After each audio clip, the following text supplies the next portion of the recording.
Cambridge stud roster covers all bases, with the Almanzors excelling on the track, the Hello Youmzains coming through, and their exciting 2-year-old Group 1 winner Sword of State by Snitzel, with exciting first foals who are gaining rave reviews right around Australasia.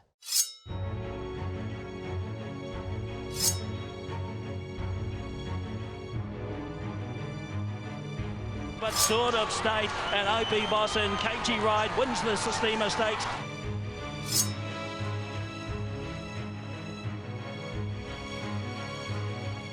Scott, here we are, another spring, and of course Sword of State we're going to focus on with this first exciting new foals arriving. But of course, you know, another year and more great success stories around Cambridge Stud.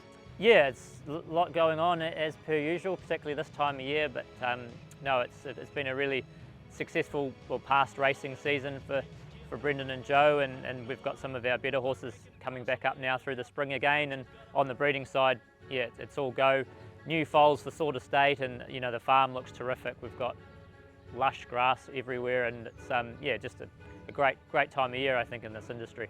We'll look back at, you know, remind people of just how good Sword of State was as a racehorse. But how's he looking now? We know, of course, as a son of Snitzel, you know, he was just a lovely 2-year-old. He's developed into a beautiful stallion. But a year further down the track, what do you see in him now? Yeah, he's done really well. Like, he came straight to stud out of a racing preparation where he had a bit of a virus, and it's fair to say he's just been on a real upward plane ever since. And as you would expect from that, you know, sprinting style of Snitzel, he's really developed into a ball of muscle, and he's a really impressive horse to look at, and just a fantastic temperament too. You know, a great horse to have around and to do anything with. And we know, of course, you know, the sons of Redoute's choice have excelled as stallions, and Snitzel himself, a sire of sires, a super broodmare sire. But tell us in terms of, you know, what mare owners are sort of sending to him, because the Snitzel blood is so rare in New Zealand, and obviously he's an elite sort of representative of it, being a Group 1 winning 2-year-old. Yeah, he's very unique in our market. I mean, sons of Snitzel are usually kind of out of reach for us over here, so we were lucky to have that involvement with him through the Tiakau Colts syndicate, and he brings something, I think, a really great option for breeders here looking for a bit of speed and precocity. So what we're seeing a lot of is, you know, for those mares that are free of Dane Hill, particularly looking for a bit of an injection of speed, he's a great option for that. And you know, with what sons of Snitzel have even done in the last 12 months, yeah, we're just even more grateful to have a horse like him to offer to breeders. Sword of State, he's put them to the sword here. He's 3 and 4 lengths in front from On the Bubbles. And you know, when you look back at his race record, I mean, winning a Waikato Slipper, he you know, won the Steamer, as we mentioned, of course, the Group 1 for the 2-year-olds, which is won by, you know, the good colts that really go on with the job, Almanzor Trophy and a King's Plate. He was an exceptional racehorse. Yeah, he was an absolutely dominant 2-year-old here in New Zealand, but I do genuinely believe he probably didn't fully get to see the best of him.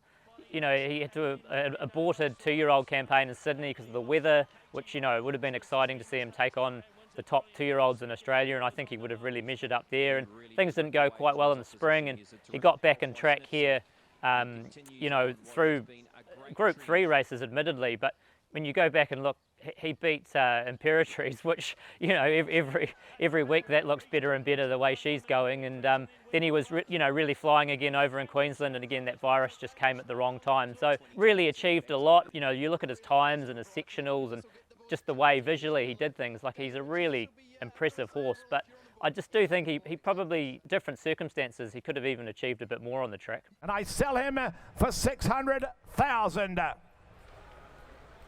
Races in the Tangerine. And you can't go past the horses David Ellis buys, can you really? I mean, the proven record of what he does with these horses, and this horse was bought by one of the absolute best. Every year they have so much success, and they go to the sales and pick out these nice horses and give them the absolute utmost opportunities and training, and invariably, you know, some just year after year have stars, and he's very much typical of that model. And, you know, I think it was Peter O'Brien recently I was reading, talking about stallions and how important it is to take into account what they were like themselves as young horses. And that's where, you know, a big tick in the box for Sword of State, being a $600,000 Magic Millions yearling bought by David Ellis. And, you know, I've also heard on multiple accounts he was a real standout foal when he was at Newgate. So that gives you that confidence that he's going to throw the kind of foal that the commercial market is looking for, and that's certainly what we're really starting to see with his foals now that they're on the ground. Speaking of those foals, let's have a look at some of these babies by sort of state. We'll start with the I'm an Anna colt, of course, from I'm an Anabar, who was a wonderful Group 1 winning mare herself. So tell us the sorts of, the mares and the crosses people were trying to have. As you said, obviously, trying to get some Danehill free sort of mares there in particular. Yeah, this mare was a bit of a no-brainer for sort of state, I think. She's by more than ready. Danehill free, she's out of a Group 1 winning sprinting mare, so by going to sort of state you're really playing to your strengths with the speed there, and physically she's a mare that puts a lot into her foals. She's a touch on the plain side, so we're just delighted with the outcome with this mating. He's a really nice leggy colt, but more importantly you can just see the power. Like, he's only 3 weeks old, but he's got that power in his shoulder, lovely big strong hind quarter, and it was exactly the kind of physical type we had in our minds when we did that mating. Another lovely mare here, Botanic by Stravinsky, who we know of course has been a wonderful broodmare sire. We're not probably as saturated with Danehill in New Zealand as Australia, and when you look at some of those traditional lines like your Zabeels and your O'Reillys, Centains, obviously in this case you've got Stravinsky, who is a good speed influence that was Danehill free. Those are the type of bloodlines I think are really going to cross back in well with sort of state, and certainly in this case we're really happy with this filly, a real compact punchy type of horse, got that real strong hind quarter, be kind of an early maturing type like you would expect from the stallion. Very typical in that she's like lovely rich bay colour with some quite nice white markings. That's what we're seeing with a lot of his foals, and I suppose in this case this mare hasn't always been the most reliable in her limb conformation for some of her foals, and this is certainly one of the better foals she's had in that regard. And then there's a colt from Empress Sissy, her sire line Shamadal, of course. We know what a wonderful sprint influence he's been through Lope de Vega. We now see Blue Point as well. So again, an outcross, but again, a fabulous speed pedigree to match with Sort of State. Yeah, this mare again was a natural fit for Sort of State. She's already produced a stakes performer in Manchu by Redout's Choice, so kind of know the cross works. She's been a great mare for us, this mare. She's left a couple of really nice Almanzors, a horse called Carazana, who broke his maiden really impressively for Chris Waller earlier in the spring and has had a bit of a freshen. I think it's coming up for hopefully some later spring targets. He looks like a really nice horse, and yeah, this mare's done it again in terms of the type she's thrown. He's just still only a couple of weeks old, but you can see he's got that lovely athletic build. He's developing that strength in the hind quarter like we're seeing in a lot of the foals, and he looks like he's got a lovely amount of quality and scope to go forward and grow into a really nice foal. He bred some really nice mares last year. You start hearing the good word from breeders, but more importantly the phone starts ringing and the mares start getting booked in again, and I think that's a really positive sign for where things are headed with him. Well, your other really exciting young stallion is Hello Youmzain, of course, winning the Royal Ascot Diamond Jubilee Stakes in the Cambridge stud colours, the Haydock Sprint Cup, a Group 2 winner in France as well. But really interesting having a look at this little fellow from Anchovy. How's the sort of follow-up been now for Hello Youmzain? Yeah, we've got a bit of a soft spot for this colt. He's a really good representative of the sire. Lovely scope. He's got that lovely hind quarter, very easy way of going, which is something we see with Hello Youmzain himself, but particularly with his young stock, I think heading towards his first yearlings next year. Buyers are really going to like what they see and what he's throwing in his stock. Lovely moving horses with that strength and exposure you get winning on the world stage at Royal Ascot. It doesn't matter where you are in the world, it's a really significant stage, and particularly with Australians, there's that focus on those sprint races every year. So he has the right profile. He's got that Danehill influence in his bloodlines. Out of a Shamadal mare who we spoke about earlier, with these nice foals coming through second crop, but more importantly looking forward to the yearling sales with his first horses next year. And then of course Almanzor. It's been such a pleasure watching Athabascan over here in Australia in Sydney winning the Tattersalls Club Cup and the Colin Stephen Quality, and there are so many more Almanzors to come through, and really exciting looking at the mares that he's had, in particular your own sort of gorgeous girl Probabeel with a divine Almanzor filly. She's always the star for us, and she was sitting there on the list of foaling mares with all that anticipation about when she'd foal, and hadn't really thought too much about whether it was going to be a filly or a colt. We just hoped she'd have a healthy foal, and thankfully she's delivered this lovely quality filly, which is just so much, I suppose, enjoyment for everyone, particularly Brendan and Joe.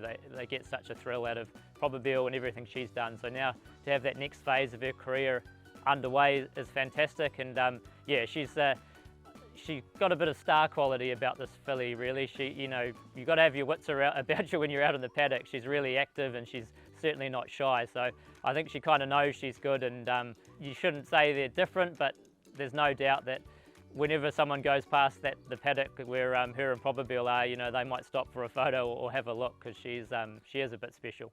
You also have a colt from another Group 1 winning mare, 1,000 guineas winning mare in Kahma Lass by Morris. I mean, this is a paddock, her dreams are made, really.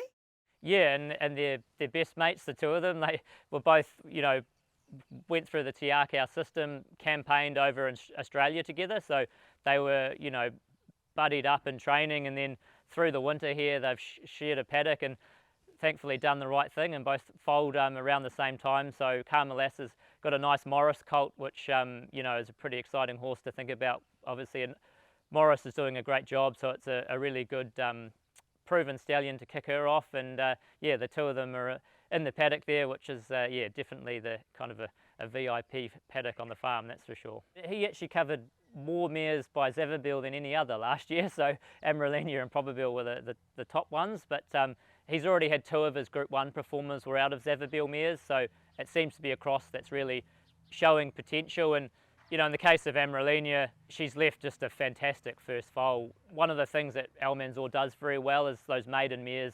He reliably produces a really nice maiden foal to kick the mare off, and so both her and Probabeel, we feel like that's a really good first mating for them. And now the two of them are actually both going to go and be covered by Snitzel this year, so that gives them a fantastic opportunity to go to one of the best sires in the world, and then they'll come back to Cambridge and be bred here again next year. So yeah, we're trying to do everything we can to set them up as broodmares, and I think it's a fantastic way to kick them off. Now those 3-year-olds, the likes of Mary Shan over here in New Zealand, who's a really good Guineas prospect, Karazana, who we mentioned earlier. He had 6 Group 1 performers, but you looked at the Oaks and Derbies and he often had multiple runners in a lot of those stakes races. And already now, as we get out towards those Oaks and Derby type races, you're seeing more and more of them pop up. And I think that's just going to be a continuing trend. And in terms of, young staying stallions, I think he's really making his mark, and he's got a huge future in that space as we go forward. Like a lot of places, numbers have been going down and it's not easy, but we continue to produce the results on the track, probably more than we should. And I think with some of the positive things happening around racing here in New Zealand, it's really encouraging. And I've got no doubt that the more we breed, the more successful we are. It's something we're very good at in this country. And with the young stallions too we've got coming through, particularly here at Cambridge Stud, we hope we're going to play a big part in that future success as an industry.